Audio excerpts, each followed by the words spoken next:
Well,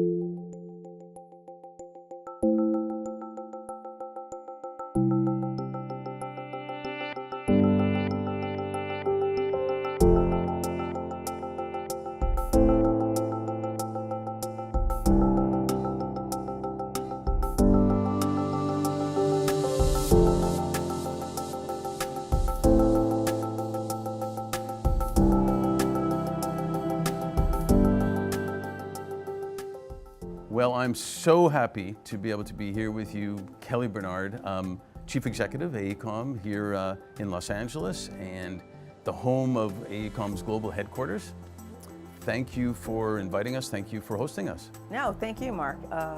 I'm excited to be here to have this conversation with you and to welcome you to our downtown Los Angeles office. As you mentioned, Los Angeles is the headquarters for AECOM, and it's great for us, my team, to sit in the backyard of our headquarters city. It's great for us too. We love it. So tell us, you've got a pretty cool background, education-wise, background before AECOM. Give us a sense of who you are, and we'll go from there. Absolutely. Education, I should start with, I'm originally from Chicago. Born and raised there, or at least born there. My family left after one of the blizzards of 1979. My mother had said that was enough. And so we moved out here. So we are transplants, but I think of Los Angeles as my home. Have been out here for a long time. Left only to attend college, which was at UC Berkeley. Returned home to pursue my education in urban planning at UCLA, and came back at an auspicious time. It was right after the civil disturbances of 1992, and really wanted to be back home and to help the city that I call home rebuild itself. And so that really is what started my professional career, and I've been trying to help rebuild Los Angeles and make it better for my entire professional career. I've done that in different ways, primarily in the public sector until recently, where I worked as an urban planner, as a land use expert, really supporting the city of Los Angeles. My last role there was as Deputy Mayor of Economic Development for Mayor Eric Garcetti, and so that was a whirlwind. It was great. I mean, I'd been with Eric I'd been with the mayor since his days on the city council, and really saw how, with some concerted effort, we really could have a great impact in a relatively short amount of time. And then AECOM came knocking with an amazing opportunity.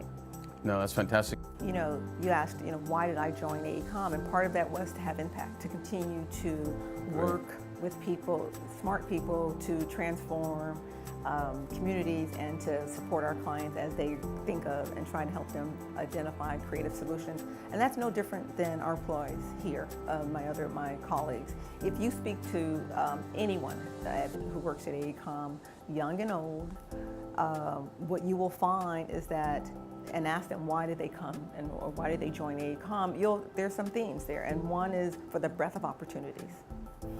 We are a global company, and the opportunity that we provide to our employees is immense about what they can work on. But the other reason is for the impact that they were able to have. And we try to support that having an impact both internally and externally. And I would guess, I'm pretty sure, that someone coming to AECOM who wants global experience has the opportunity to go global. Absolutely. And I think that's why they come. I mean, that's part of the reason of why they come. And I was in a meeting yesterday, an all-day session, and it was a professional development, part of a professional development series for our kind of mid-level managers. And one of the tasks that they were given, or the challenges that they were given, is how do we make it easier for our employees to have that global experience?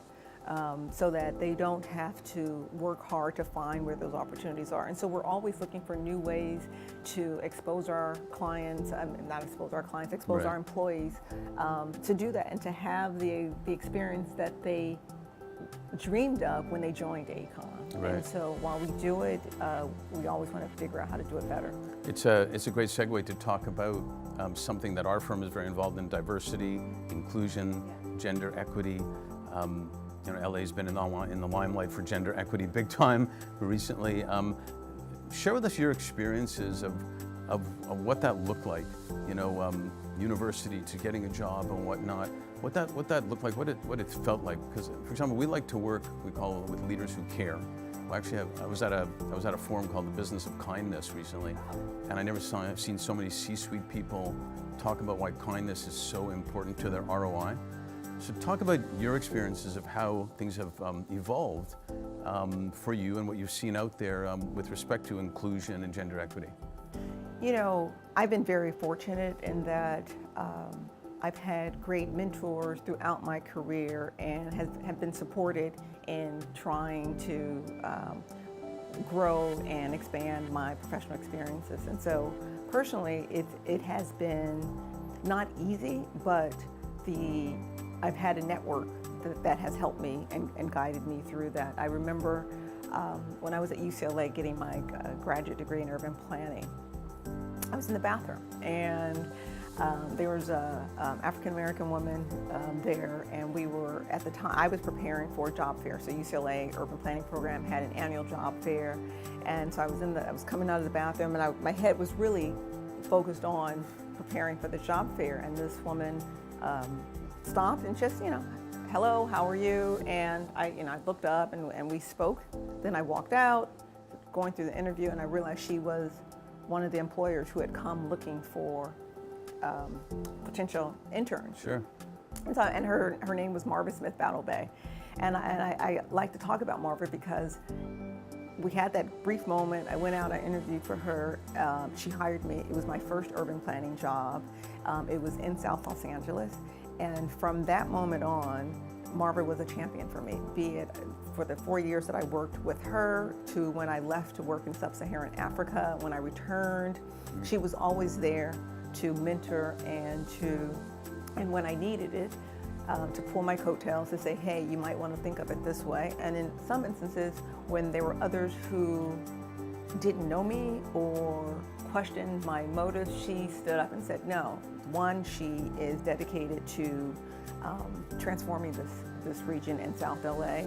And two, she definitely has the skills that we need. And so she was there to kind of guide me, and that's important. It's great you mention that because we've kind of gotten rid of the work-life balance expression, because realize you don't stop work to have life and then you stop life to have work, especially in this day of age of technology. We talked about leaving our phones outside the bedroom and everything. So work is part of life. Absolutely. And I'm often asked, how do you do the work-life balance? And while work is part of life, I think we do have to be very intentional about self-care. Right. And for my team, I try to mirror that and show them about how to do how I value self-care. And I'm a single mom. I have a 12-year-old daughter, and I make spending time with her a priority. Sure. I make sure goes fast. It goes fast. I can't believe she's 12 and in the 7th grade, but that's a different story. Wait. I'm just trying to hold on a little bit as much as I can. And so self-care is important to having a work-life balance. And showing my team that it's important that they go out and take time away. And yes, we are, through our devices, always available to each other, but there's a time and place for everything. And it doesn't mean that it's a 50-50 thing. There are times when, my balance looks like I'm 100% at work and I'm traveling and I am missing out on the things that my daughter's doing, but she understands that. And there are some times where I have to say no to opportunities at work so that I can be with her. And so I talk about what balance looks like. It's not we're giving 50-50 all the time. It's managing all of it. Absolutely. The best question I get from candidates, I find, is not do you have a diversity program, but am I going to be able to work with people with different perspectives, different opinions, different ideas that I can really learn and be engaged in? Absolutely. Everyone may not have the same nomenclature around it, but we all want the same experiences. I think we want to come to work. Great word, experiences. Do good, learn, work with other smart people, be proud of what we're doing. We spend so much time away from our families and at work. It's important. I found that it's important to others that they are proud of what they're doing and that they get to do it with really crazy, creative, smart people, and learn a little bit. I always tell people I try to learn at least one thing new every day and come up with one creative solution. Now, if I do it by 8 o'clock, then I'm done for the day. But oftentimes it takes me a little longer than that. So with respect to the homeless, Yes. tell us more about why you did it and what's happening with that. Sure. So as I was mentioning, I started working around the homelessness back in my days as deputy mayor with the city. And when I left, I was still committed to ending homelessness. And Los Angeles, again, large homeless population, but we understood. I think what's different about where we are today and where we were maybe 10 years ago is that we really do know how to end homelessness. A lot of people, when I talk to my friends and family, they say, "Oh, you're never going to make a dent in this," and that's not true. Last year, we housed more homeless people than we've ever had housed before. Cool. And we can continue to do that. I think part of the challenge is people are falling into homelessness faster.